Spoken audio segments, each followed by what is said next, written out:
इस वक्त की बड़ी खबर पर चलते हैं। मुजफ्फरपुर से बड़ी खबर है, जहां आदिल हसन ने बताया कि मुजफ्फरपुर से प्रत्याशी दी गई है। वहीं प्रेस कॉन्फ्रेंस कर युवा संघ के बिहार प्रदेश अध्यक्ष आदिल हसन ने बड़ी बात कही है। प्रेस कॉन्फ्रेंस में हमारी रणनीति यही है कि हमारी रणनीति साफ है। दोनों भाजपाई को मुजफ्फरपुर की आवाम और खासकर मुस्लिम और दलित आवाम दोनों को रिजेक्ट करेगी, क्योंकि भाजपा का जो कैंडिडेट है और जो सो कॉल्ड कांग्रेस का कैंडिडेट है, दोनों भाजपाई है। दोनों भाजपाई। ये नहीं चलेगा कि मुसलमानों को आप गाली दीजिए, मदरसा को गाली दीजिए, तबलीगी जमात जैसा मुकद्दस जो मेरा ऑर्गेनाइजेशन है, जो जमात जो इंसानियत की बात करता है, जो खिदमत की बात करता है, जो अल्लाह और अल्लाह के रसूल की बात करता है, आपने उसको क्यों गाली दी? आज आप टोपी पहन ली है, ये क्या टोपी से आप क्या दर्शाना चाहते हैं? आप आज मजार में जा रहे हैं, क्या दर्शाना चाहते हैं? जब गाली दे रहे थे मुसलमानों को, तबलीगी जमात को और आतंकवादी यहां से निकलते तो आपको नहीं दिख रहा था? आपके पिताजी तो एक सुलझे हुए इंसान थे, तो कुछ आपने वहां तो जयप्रकाश जी की बात करते थे, तो लोहिया जी की बात करते थे, समाजवाद बात करते। समाजवादी के घर में कोई ये जहर कब से आपने सीख लिया? जब भाजपा का जहर आपके दिल में इतना था तो आप चोला क्यों बदल के आए? भाजपा आपको रिजेक्ट कर दिया तो अब यहां आ गए। हाँ, आपने रिजेक्टेड माल को हम क्यों इस्तेमाल करेंगे? जिसने हमें गाली दिया, जिसने हमें जलील किया, मुजफ्फरपुर की आवाम उसको इंशाअल्लाह ताला जरूर हराएगी, भाजपा को भी हराएगी, और भाजपा का जो चोला ओढ़ के कांग्रेस में आया उसको भी इंशाअल्लाह हम हराएंगे। विकास के क्या मुद्दे रहेंगे? मुजफ्फरपुर बिहार की दूसरी राजधानी का दर्जा रखता है। सबसे ज्यादा मुजफ्फरपुर में टैक्स, जीएसटी हो, टैक्स हो, सबसे यहाँ की बाढ़ की समस्या अभी तक औरई में चचरी का पुल है। ये स्मार्ट सिटी की बात करते हैं, कहाँ है वो स्मार्ट सिटी? जल जमाव, ट्रैफिक का मामला, इन्वेस्टमेंट बतला दीजिए, क्या इन्वेस्टमेंट के रूप में हुआ है?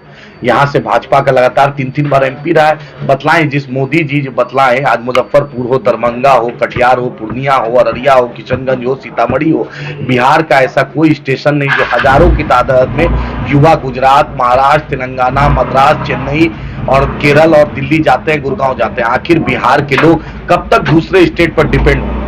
मोदी जी हजारों करोड़ का इन्वेस्टमेंट गुजरात में ला रहे हैं। 26 एमपी वाला गुजरात आज हजारों करोड़ का इन्वेस्टमेंट ले रहा है। इसी मोदी सरकार को बिहार के लोगों ने इनके माया जाल में, हिंदू मुसलमान के बाइनरी में इन्होंने फंसाया और 34 एमपी ले लिया 14 में, 39 एमपी इन्होंने ले लिया 19 में। लेकिन बतलाए 34 एमपी और 39 एमपी हमने दिया और 26 एमपी वाले गुजरात को हजारों करोड़ का इन्वेस्टमेंट, और जिसने आपको प्रधानमंत्री बनाने में बिहार के लोगों ने मदद की, इसके साथ आपने छलावा क्यों किया? इसके पीठ में बिहारियों को खंजर क्यों दोपा?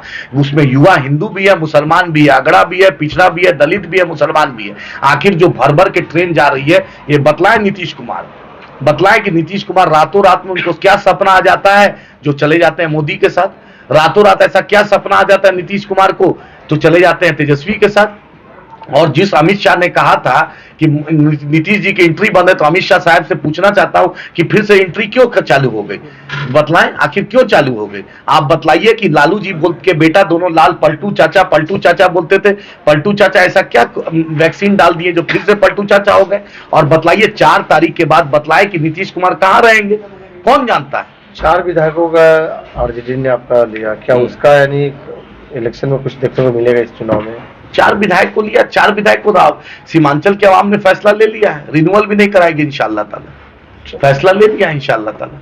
अभी यही अपील है कि जिसने दोनों भाजपाई को हराइए, चाहे कांग्रेस से जो भाजपाई जो चोला कांग्रेस पहना हुआ उसको भी हराइए, भाजपा को भी हराइए, यहाँ का बेटा, यहाँ का लाल अंजारुल हसन नजमी साहब को जिताइए।